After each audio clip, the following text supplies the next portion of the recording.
Kim from Dorothy's Daughter. Welcome to my channel and welcome to Friday Sewing School. So a lot of new subscribers this week, and I know that's thanks to my dear friend Karina who did a collaboration with me. So welcome to all of you, and I hope that this channel will not disappoint you. I hope that we will always answer your questions, and that every video will have some nugget that you can take from it to improve your sewing. I know I learn something every time I watch another YouTuber, so my prayer is just that my channel would do the same for you. Given that, if you're not a subscriber yet and you've just come across my channel, do consider subscribing by clicking the link below, and click the bell if you'd like to receive notifications when we post a new video. All right, so as I said, I don't like questions to go unanswered. So I did say a few weeks ago that if questions were posed to me, if I couldn't answer them in the comments clearly and I needed to demonstrate something, that I would do it at the beginning each week of Friday Sewing School. So we have two questions today. One doesn't have anything to do with the skirt sew along that we're currently doing, and the other one actually is something that I really should have done to my skirt piece anyway. So I'm going to show you the first one, and the second one I'm actually going to be working on our skirt piece. So you can follow along with that if it applies to you. Okay, so the first question that was emailed to me from Donna, she asked, Kim, I've been watching your Friday Sewing School on sewing a t-shirt. It's been 25 years since I last sewn, and 25 years ago I did not have large upper arms. I do now. Join the crowd. I'm thinking I will have to make a bicep adjustment, and so my question is, how do I know if I have to adjust the arm side or not? Is there something on the pattern I can measure to determine this? Thanks for your advice, Donna. All right, so when you do a full bicep adjustment, you don't have to do anything to the arm side. And I'm going to demonstrate a full bicep adjustment here in just a moment. I'm going to cut to another camera and show you exactly what I do. Now, this is a Blackwood cardigan that I'm wearing. And when I made this one, I made a 1/2 inch full bicep adjustment. As you can see, it's not really enough. If I wore any kind of long sleeve shirt under this, I wouldn't be able to. Right now I have a cami on, but if I had any kind of sleeve at all underneath this, it would not work. So I'm going to take a brand new Blackwood cardigan sleeve and make a larger adjustment into it, and I'll cut to that camera now. Okay, so a full bicep adjustment. You're going to need tissue paper, your sleeve pattern,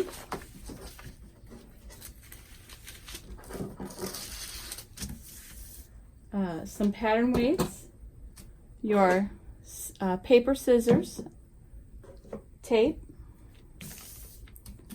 and straight ruler and a curved ruler. Okay, that's what you're going to need.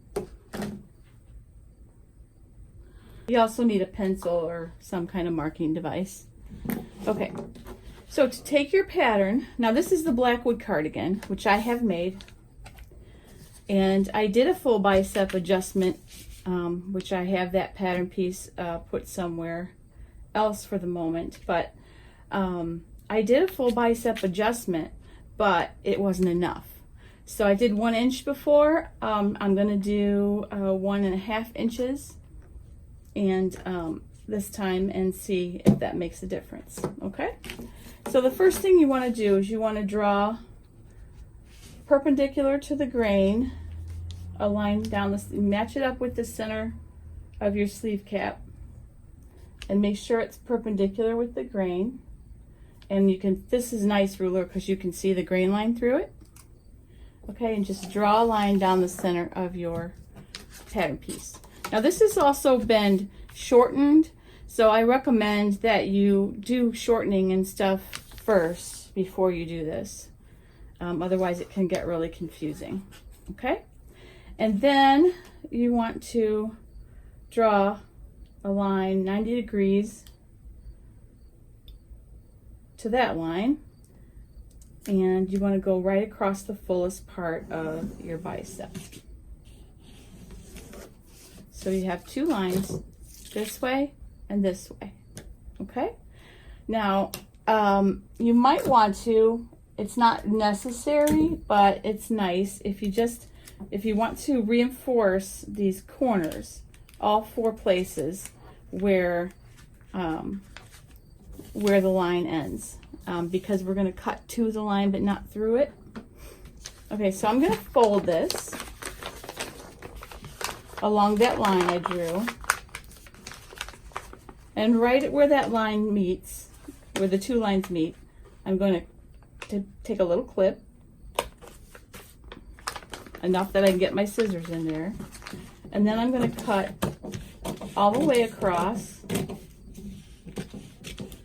to that line, but this is very important, but not through it, okay? Leave a good 1/4 to 1/8 of an inch there. I'm going to do the same thing on this side.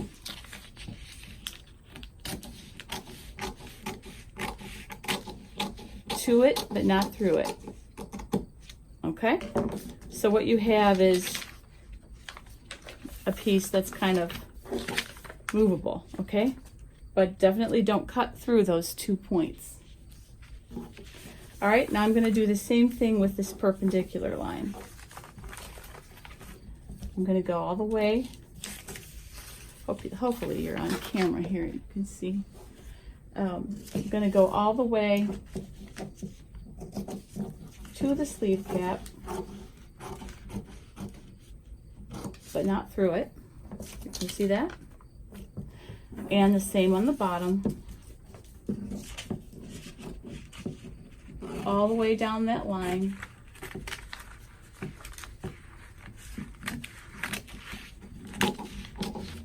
Trying to stay out of my own way here is kind of hard. Okay, so this is what you have now. You have a movable piece, okay? All of these points are still connected, but it's movable in the middle. Okay, so then you're going to just spread this to however, going to kind of let them overlap. Spread this to however wide you need to make it. So I said I wanted and it's sometimes a little cumbersome. I wanted to make a 1.5 inch adjustment, so I'm going to pin or tape this side down, and then I'm going to go ahead and tape this side down.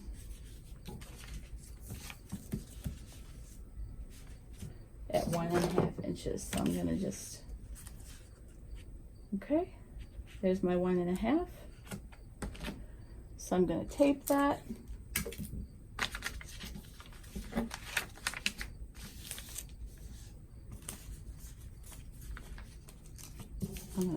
This needed to overlap a bit more, so in order for it to lay flat.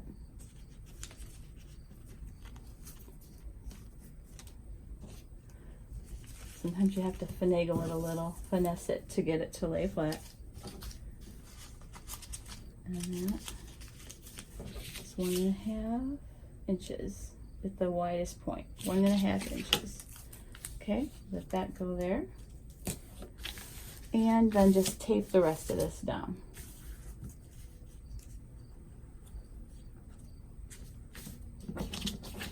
And some, I guess I ripped through that and I didn't mean to.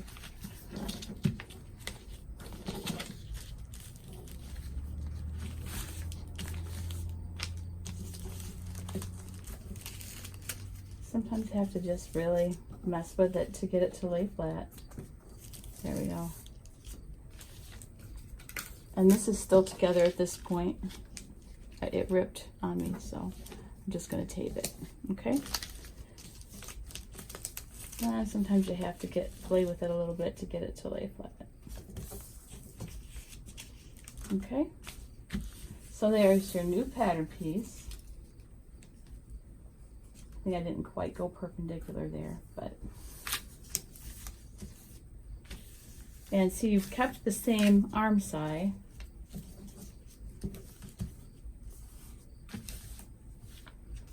You've kept the same arm side, but you have widened the bicep area. Okay? Now, if your wrist, if the only part of your arm that's large is your bicep, then you can leave the rest of this the way it is, okay? That's not the case for me. I usually have big wrists too. So I would measure my wrist and see how much I needed to have extra room down here. So basically, most patterns, I need almost as much room in my wrist as I do. So I'm going to go to 1 inch here at the wrist. So most times, you know, you are going to go ahead and split it down there, unless your wrist is small and the only part that's large is your bicep.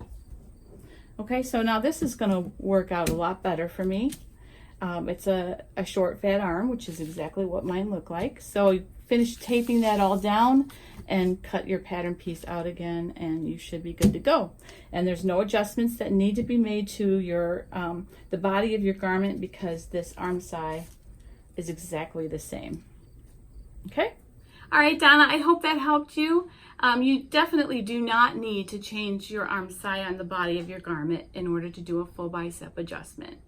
Now, if your arm side is small, that's another problem. And that was addressed in the narrow shoulders video. And you can actually do that backwards and just put a larger arm side on. If you go back and watch that video, that will show you how to do that. All right, so the next question that I have was in the comments, and that is, will you please show how to do a full tummy adjustment? And I definitely probably should be doing one on all of mine anyway, so I thought, well, I'm going to go ahead and make the adjustment on our skirt piece. So I did film that. I'm going to warn you that while I was filming, I did the whole thing and then realized my camera was not on. So I taped it back together and did it over. So I hope it doesn't appear too disjointed, but if you notice that all of a sudden it looks taped back together, that's why. Okay, I'm going to cut to that and show you the full tummy adjustment now. Okay, so before I cut my skirt out, I want to do one more adjustment.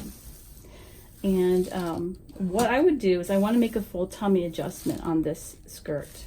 And since that question was asked, I thought I'd just do it on camera here. So I'm going to find out where my stomach protrudes on the center front. And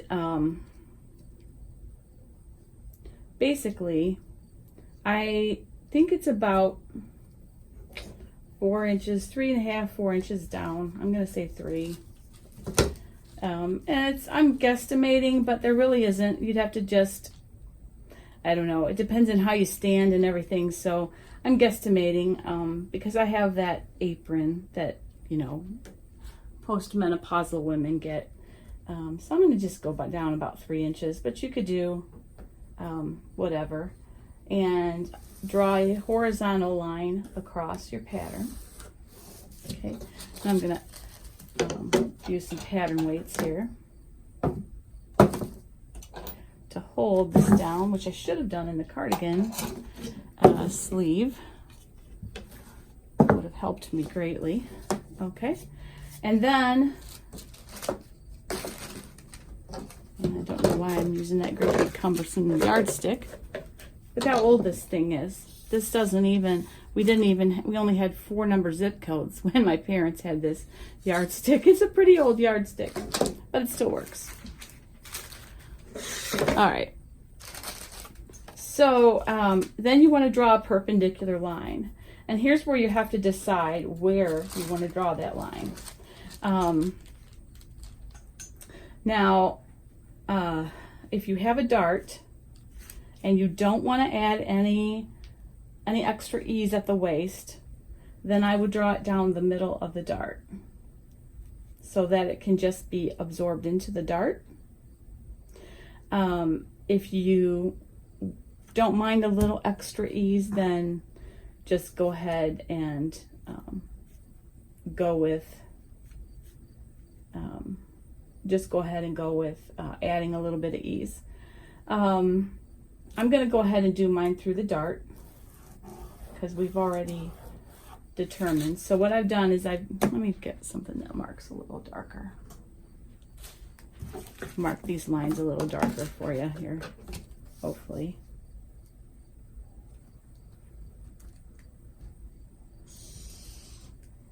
Okay, so that's my line where my tummy protrudes.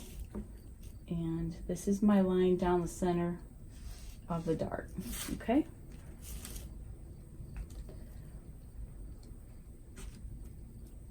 You're going to end up redrawing your dart. So, okay, so then what you want to do,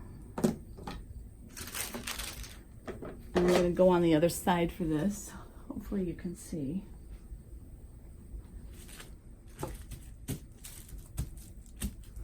I apologize. I thought my camera was running when it was not.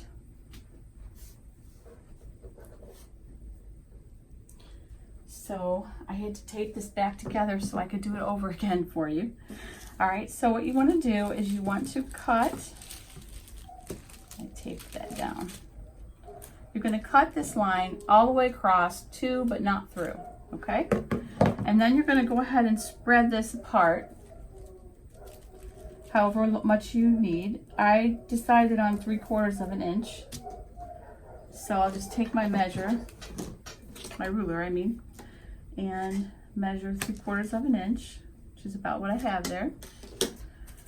There's no real science as to how much. Basically, 3/4 is probably a good place to start, or maybe even a half. It just depends on how protruding your tummy is. There's no real rocket science in how to do this. So I would say just start there, and then, you know, if you're muslining the pattern, then you will know. Excuse me 1 minute while I go be a dog mommy. Oh, sorry about that. They forget I'm home sometimes and they just cry. So anyway, you split that apart. 3/4 of an inch is a good place to start. You might want to muslin just to kind of see if that's really a good place for you, okay? Then you're going to cut down the dart, or down that straight line. Now, if you don't have a dart, you're probably going to make one at this point. But you're going to cut down that line to, but not through your horizontal line. So you're just going to split that apart.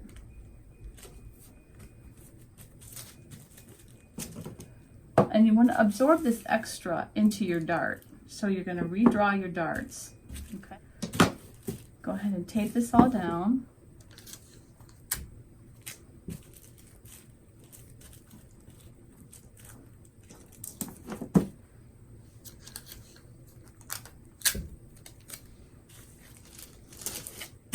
Okay, you can see this is split here, and I mean, depending on how far up you go, that's going to determine how much wider your dart's going to end up. And so then you're going to redraw your darts.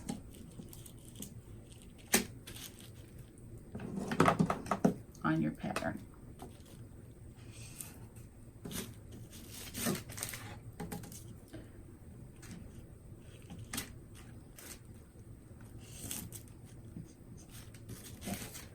All right, and then you might also want to take your curved ruler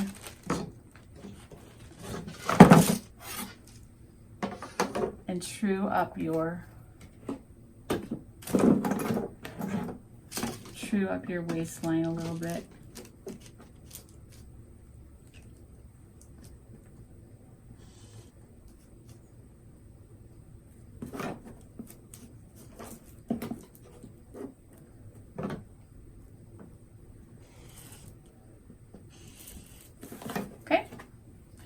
And that's your full tummy adjustment. So I have a brand new pattern piece. I'm going to go ahead and cut this pattern piece out and make sure it's all taped together really well. And then I have extra room in my tummy area where I need it. Okay? So you drew new darts, so you really haven't added any extra waistline ease in. So you shouldn't have to do anything to the facing, but you can take the facing and kind of measure it. Measure from here to here and here to here, and then make sure that the facing is going to be correct. So I'm going to start here, center front, hold my facing up to that new line I drew. Right there's the beginning of the dart. And I'm just going to scoot that over to the new dart line and go over to size 24, and it exactly meets up. So you shouldn't have any discrepancy whatsoever in the facings. But I would check it because, you know, sometimes it's not an exact science. So hopefully that helps. If you have a protruding tummy, that will definitely help that area. All right, I hope that answered that question, and I'm very excited because I should have been doing that anyway. I did notice on my jeans, as I started, you know, a lot of times you think fit is great, and then when you start wearing it, you realize the little problems that come up. Well, and that's why it's really good to repeat a pattern, because you can always correct. Well, I did notice that my pockets gaped a bit more than I like them to, and that is one of the signs that you need a full tummy adjustment. So I really should be doing that anyway. So I'm glad I did that on my skirt piece. Okay, so now we have determined our fitting adjustments to our pattern. We have the pattern pieces cut out, and we are ready to cut out the skirt. Okay, so I have a great example fabric, because I have a fabric where the design is on the cross grain, which is probably why it was on a sale table, I'm thinking. But anyway, the design is on the cross grain, and the repeat of the pattern is pretty wide, and it's also directional. So I'm cutting that out with those things in mind. So that's actually a great scenario for teaching. So I'm going to go ahead and show you how I cut out the skirt pieces. Next week they will be ready to sew. Keep in mind, I tend to not make markings as I cut things out. I like to kind of take my time with the pattern piece. I will lay it out by itself with the fabric piece, and I will make the markings after I've cut everything out. Once in a while I'll cut notches as I go, but for the most part, like dart markings and things like that, I like to just lay the pattern piece on top and make them after I've cut everything out. I guess it really doesn't make a difference. It's probably a slower way to do it. I just feel better about knowing that I do each side individually, and then that way I know that the markings are correct. So with that, I'm going to cut to the video, and I'll be back with a couple announcements at the end. Okay, so let's look on our pattern directions here at the suggested layout. My fabric is 54 inches wide. So the way that they suggest laying this out, and this is for view B. Okay, they suggest folding it to the center, and then, can you see that? They suggest folding the fabric to the center and doing them side by side, okay?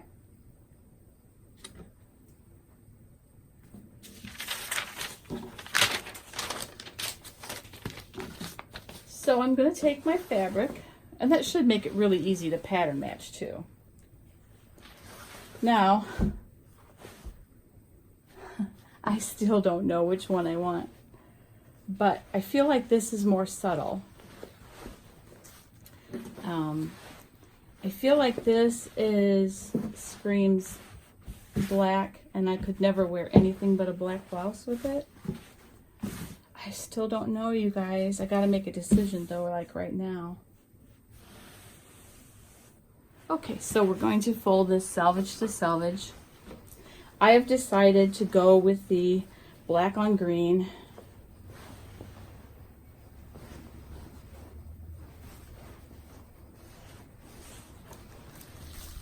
All right, and I'm going to go ahead and get this half out of the way for a moment. Unfold this in. I'm going to cut this cross grain just because of the way this design is. It's kind of weird.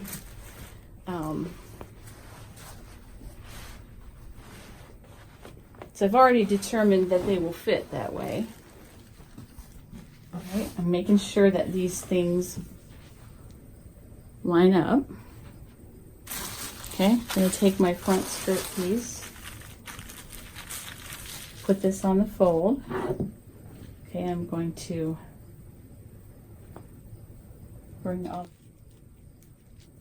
I'm doing right sides up because I definitely want to match the pattern, okay? So if I were not matching the pattern, then I might go ahead and do them wrong sides up, but I'm going to do right sides up.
I was going to show you one more thing. I think I showed this in another video, but I keep all my projects, because I tend to have a lot of things going at once.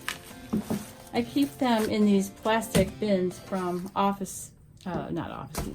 from Dollar Tree. They're $1 a piece, and I have a ton of them, and I keep every project in its own bin with everything, all the pieces and everything that's needed. Even the zippers in here. If I have a button or anything, I'll throw that in there too. And that way everything stays together. And that's how you work on multiple things at once, which I tend to have at least 4 or 5 things going at the same time. So I need to do that. I need to put this away. This evening I'm working on a testing pattern for Love Notions that I need to sew up a version of. And next week we'll be ready to sew this skirt together. All right, so now you have your skirt cut out. We're ready to sew. We have everything we need, and the only thing that's left is to sew it together. So next week we will put the zipper in, we will make the darts, and we'll probably go ahead and baste those side seams the rest of the way and check the fit of our garment. And then we'll just, all that will be left is facings and finishing, which we will do the following week. So we have 2 more weeks of the skirt. Please feel free to go back and watch from the beginning. There's quite a bit of information that we've covered actually. So happy skirt making. With that, I have a couple announcements. One is September it's National Sewing Month, and there's a September 2019 challenge going on that I'm a part of. Myself, Akram's Ideas, Penguin and Pear, Megan handmade, Elizabeth made this, and Whitney sews. We are all part of putting on this challenge, and we're all doing a different sew along to a free pattern, and several of them are online already. So I'm going to put a link to the playlist down there so that you can go check out the ones that have already occurred. And remember, each one of these patterns is free. So if you're starting to think about Christmas gifts and things, one of them is a bag, one of them is a backpack.